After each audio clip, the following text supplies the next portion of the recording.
Eh bien bonjour à toutes et à tous, ici c'est Marvelman. Aujourd'hui on se retrouve pour ce 144e récap de Marvel News. Donc je récap toutes les news Marvel qu'il y a eu dans la semaine, c'est parti. On commence avec Daredevil Born Again. Alors on a eu pas mal d'informations grâce à la Comic Con de New York. Déjà la confirmation que la série sortirait le 4 mars 2025 sur Disney+. Alors pas de confirmation si c'est un épisode par semaine ou pas. Ils ont redit du coup que la série était TVMA, même si ça on le savait depuis pas mal de temps. Donc moins de 18 ans, comme la série Netflix. Certaines d'ailleurs rumeurs disent que ce serait même plus sombre que la série Netflix. Bon, ça j'ai un doute, mais on verra. On a eu un trailer qui a encore leaké, du coup ça en fait deux. Bon, le deuxième est quasiment le même que le premier, à quelques plans près un petit peu nouveaux. Mais quand même, autant le sortir, j'ai envie de dire. Quelques costumes qui ont été montrés du coup à la Comic Con, on peut voir plus de détails, c'est assez cool. On a appris aussi qu'il y avait pas mal de créateurs de comics, y compris Frank Miller qui était venu du coup sur le tournage. D'ailleurs il avait le Punisher et tout, il était impressionné. On a ensuite les acteurs qui ont un petit peu parlé du coup de ce qui va se passer. L'acteur de Fisk a dit qu'ils ont finalement compris plus ou moins comment faire la série par rapport à ce qu'elle était à l'origine. Ils voulaient vraiment faire mieux et c'est ce qu'ils ont réussi à faire. Il a disé aussi que Vanessa ferait beaucoup de choses très intéressantes dans la série. On a un producteur aussi qui a dit que du coup la série était évidemment une suite directe à la série Netflix, évidemment mais dans tous les sens du terme, pas qu'en histoire, ça c'était prévu dès le début, mais aussi compris en termes de ton. Et que c'est aussi pour faire plaisir au mouvement de Save Daredevil qu'ils l'ont fait et que du coup on a réussi entre guillemets à sauver la série. Charlie Cox ensuite a parlé aussi en disant qu'il aimait beaucoup son nouveau costume, la couleur en particulier, et qu'il espère un jour avoir le D sur le costume, logique, on verra évidemment. Que du coup il y aura aussi une scène de couloir à l'ancienne, bon ça il en a déjà parlé, mais que du coup cette scène là serait évidemment coupée par moments, un peu comme celui de la saison 2. Dans le sens où dans la saison 2, vous savez, il y avait le plan séquence où il se bat, et par moment où l'écran devient noir pendant 2 secondes, en fait il faisait quelques cuts.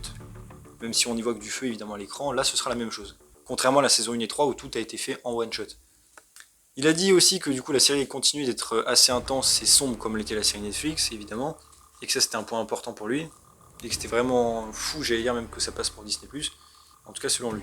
On a aussi eu un synopsis, mais qui avait déjà fuité il y a pas mal de temps, c'est que Matt Murdock évidemment est avocat, Fils commence à abandonner le crime entre guillemets pour se consacrer à ses activités de maire, mais qu'à un moment donné tout va ressurgir dans leur vie, le côté mafieux pour Fisk et le côté justicier pour Daredevil, et que forcément ils vont se croiser. Ensuite on passe à Agent of Shield avec un truc assez intéressant et qui passait inaperçu, j'allais dire comme toujours avec cette série, malheureusement, on met souvent sous le tapis, c'est le dirigeant actuel du coup de Marvel TV, Brad Winderbaum, qui a dit qu'il était en train de se refaire à la série du coup, qu'il faisait un petit marathon d'Agent of Shield, qu'il adore la série, bon c'est pas la première fois qu'il le dit, et qu'il essaie vraiment de trouver un moyen en gros pour les ramener quoi et faire un crossover, plus ou moins c'est ce qu'il a dit. Je rappelle d'ailleurs qu'il y a à peine quelques mois, il avait redit encore une fois que la série était canon et qu'il y avait évidemment beaucoup de liens avec Winter Soldier et que c'était trop cool que ce soit connecté et qu'il fallait trouver un moyen encore une fois de les ramener. Donc voilà, c'est passé complètement inaperçu, mais je le rappelle, donc il est en train de faire la série et il veut les ramener à l'heure actuelle. Ça c'est cool, espérons que ça se fasse. Ensuite, alors vraiment vite fait par rapport à Captain America Brave New World, pas de grosses infos, mais on a eu un nouveau visuel de Red Hulk dans une bannière de Marvel pour la Comic Con. On peut voir donc plus en détail comment il est et comment il est censé être quand les effets spéciaux sont finis. J'avoue que le design est sympa. Ensuite, on passe au Thunderbolt avec pareil un nouveau petit visuel, j'allais dire, de l'équipe sur la bannière de Marvel. Assez cool. On a l'acteur du Soldat de l'Hiver qui a dit du coup que le nouveau script qu'ils ont fait là et qu'ils ont retourné plus ou moins pour le film était meilleur que l'ancien, même bien meilleur. En même temps, il ne veut pas dire l'inverse encore une fois. Espérons que ce soit vrai. Il a aussi plaisanté d'ailleurs en disant que Robert Downey Jr. était trop vieux pour Fatalis. Ce qui est pas totalement faux en vrai, mais bon, bref. De toute façon, il a rien à faire en Fatalis pour moi, mais bon, je trouve ça drôle. Et encore une fois, un leaker qui tease que l'équipe des Thunderbolts en fait sera les New Avengers, mais déguisés. Et c'est pour ça qu'évidemment qu'il y a l'Astérix. Bon, vraiment, on en reparlera, je suis pas fan de l'idée pour l'instant sur le papier, mais bon.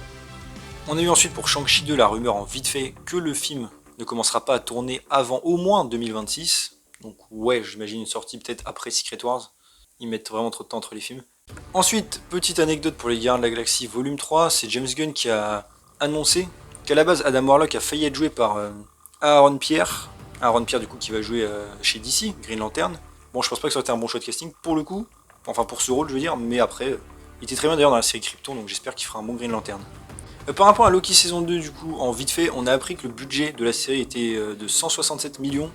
Alors pareil, je trouve que c'est un peu beaucoup pour ce qui s'y passe quand même, mais bon, au moins les effets spéciaux étaient réussis. Ensuite, on passe à la série Agatha avec quelques news. Déjà, on a Jack Schaefer qui a expliqué que Agatha avait réussi son épreuve dans l'épisode 5, tout simplement parce qu'en gros, elle a été confrontée au regard des autres sorcières et qu'elle a été punie, et c'est pour ça, en gros, que l'épreuve est réussie. Alors déjà, je trouve que c'était pas très clair dans l'épisode, c'est un peu dommage.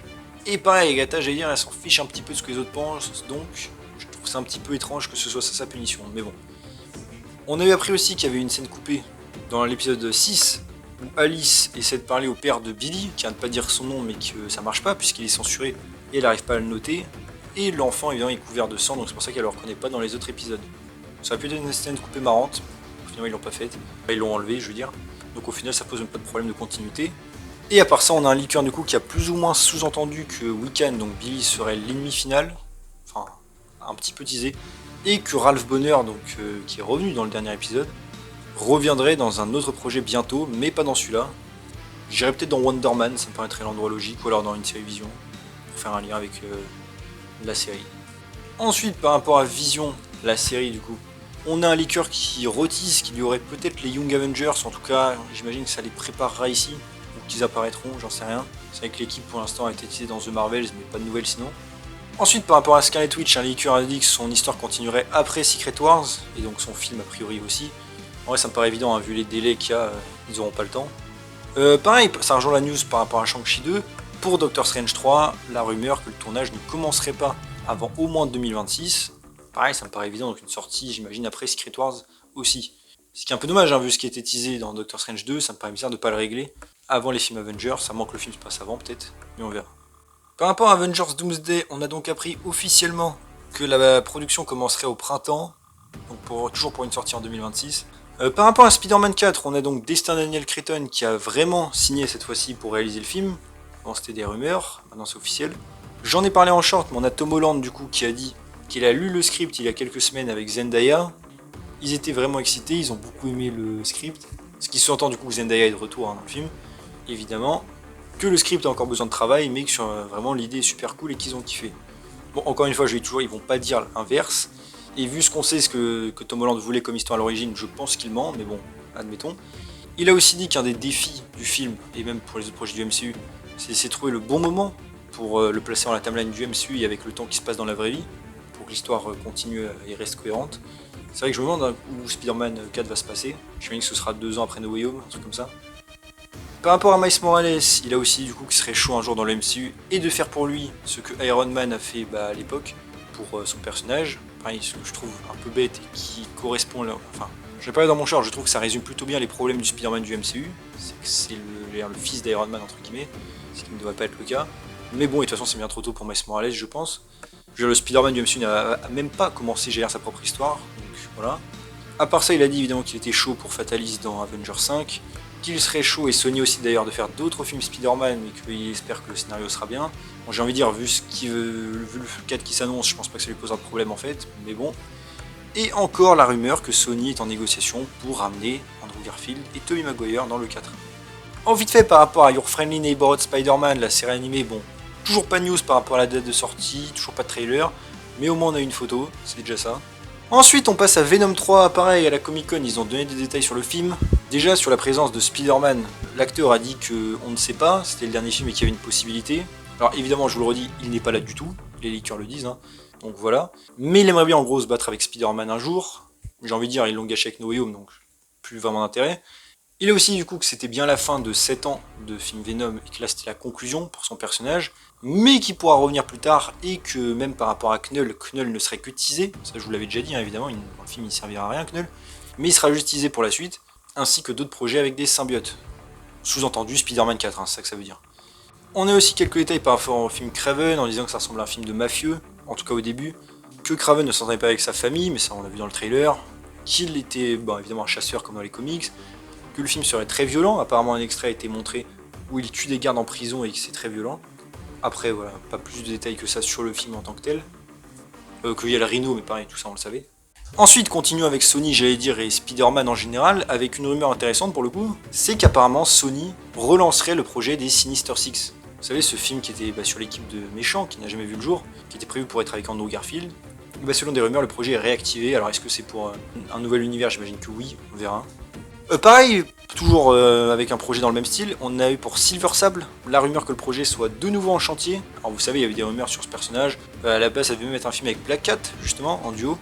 Là, apparemment, c'est sur Silver Sable. Est-ce que c'est pareil pour le Sony Universe? J'imagine que oui, on verra. Ensuite, pour les 4 Fantastiques, pareil, on a eu pas mal de choses intéressantes, Déjà des photos de tournage que je vous ai déjà partagées où on peut voir Johnny Storm qui est sur une plage. Alors on sait pas ce qu'il fait, hein. Du tourisme peut-être. Mais en attendant c'est assez cool et je trouve les images assez cool. Ça ressemble un peu à Eternals, du coup ils ont tourné en réel. Le costume pareil qui a pas changé, hein, qui est assez cool. On peut voir aussi du coup que Herbie, le robot des 4 Fantastiques, est confirmé. Car il apparaît du coup sur la bannière de la Comic Con pour les trucs des films. Design qui a l'air évidemment très proche des comics, hein, c'est assez cool. On a quelques créateurs de comics qui sont allés sur le tournage aussi, dont un qui a dit qu'il s'était amusé avec la main de la chose. Pareil, c'est assez cool, hein, j'imagine, quand on a fait les histoires. Et on a aussi le compositeur qui a dit qu'il était allé sur le tournage et qu'il y avait très peu de fond vert, voire pas du tout, qu'il y avait beaucoup de décors, bref, et que c'était très cool l'ambiance. Donc franchement, ça a l'air assez prometteur.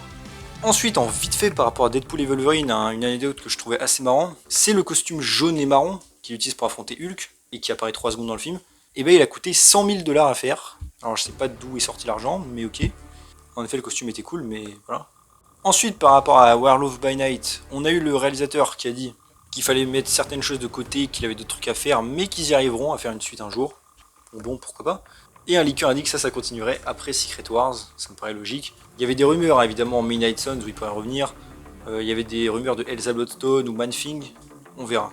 Ensuite, en vite fait, par rapport à la série Moon Girl, qui n'est pas qu'un MCU, hein, mais j'en ai déjà parlé, série animée. J'ai pas regardé d'ailleurs, on m'a dit que c'était assez sympa, même si je pense que c'est plus pour les petits.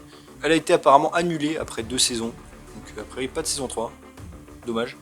Ensuite, par rapport à news jeux vidéo, c'est la rumeur corroborée par 2 leakers qu'il y aura un jeu vidéo qui prenne place dans le MCU et du coup qui soit canon, qui sera en préparation. Alors pareil, pour l'instant, aucune info de qui, comment, pourquoi, mais c'est vrai que ça pourrait être intéressant, un peu à l'instar de ce que fait Star Wars par exemple. En rumeur par rapport au futur du MCU en général, apparemment Kevin Feige voudrait garder juste des réalisateurs plus expérimentés pour la fin de cette saga, pour ça qu'il ramène du coup les frères Russo pour Avengers, et a priori Sam Raimi pour Doctor Strange 3. C'est peut-être un choix logique en vrai. Hein. Ensuite, par rapport à nouveaux acteurs de l'MCU, comme d'habitude, on a une nouvelle rumeur, et cette fois-ci ce serait une actrice, puisque ce serait Jenna Ortega, actrice assez connue, et qui serait donc, enfin Marvel apparemment plutôt, chercherait à la voir pour un rôle inconnu évidemment. Et enfin, par rapport au CCXP, vous savez, c'est un événement au Brésil où des fois il y a des bandes annonces ou des trucs comme ça, on a eu la rumeur qu'il y ait pas mal de choses de Marvel, des choses pour Captain America 4, quelques trucs pour Sony apparemment avec Kraven en particulier, et possiblement Spider-Man 4, en tout cas certaines annonces, donc bon, ça peut être cool.